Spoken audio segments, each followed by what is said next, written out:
CKCയോട് നിങ്ങൾ ചെന്ന് ഗൗതമിനെ ഒന്നും ചെയ്യരുതെന്ന് അപേക്ഷിച്ചാൽ ഉടനെ അയാൾ അത് സമ്മതിച്ച് നിങ്ങൾക്ക് കൈ തരുമെന്ന് വിശ്വസിക്കാനും വേണ്ടി പൊട്ടന്മാരല്ല ഞങ്ങള്.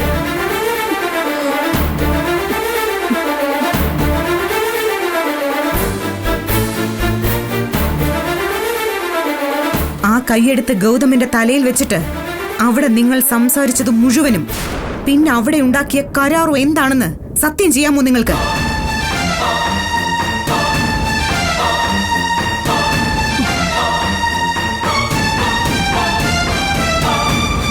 ഗൗതമിനെയും ദൈവത്തെയും പിടിച്ച് ഇപ്പൊ സത്യം ചെയ്തതുപോലെ അവിടെ സംസാരിച്ചത് മുഴുവനും ഇവിടെ പറയ കേൾക്കട്ടെ. ഇതുപോലെ ഓരോന്ന് കണ്ടുപിടിച്ചുകൊണ്ട് വന്ന് എന്റെ മോനെ ശത്രുവാക്കിയതിന് പിന്നിൽ നീയാണ് എന്റെ ശത്രു. അതുകൊണ്ട് തന്നെ നിന്നെ എങ്ങനെയെങ്കിലും ഒഴിവാക്കി തരണമെന്ന് തന്നെയാ ഞാൻ CKCയോട് ആവശ്യപ്പെട്ടത്.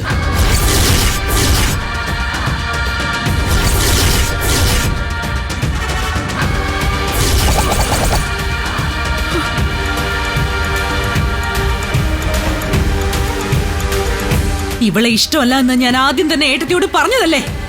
എന്നിട്ട് നിങ്ങൾ കേട്ടോ? അത് ഇല്ലല്ലോ. ഇവളെ എങ്ങനെയെങ്കിലും ഇവിടുന്ന് പറഞ്ഞു വിടാൻ പലവട്ടം ഞാൻ ആവശ്യപ്പെട്ടതല്ലേ? ചെവിക്കൊണ്ടോ നിങ്ങള്?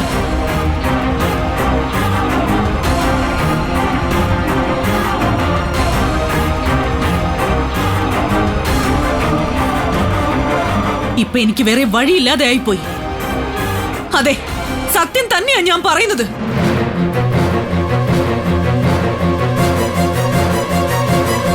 ഏത് വിധേനയും നിധിയെ ഒഴിവാക്കി തരണമെന്ന് ഞാൻ CKCയോട് ആവശ്യപ്പെട്ടു.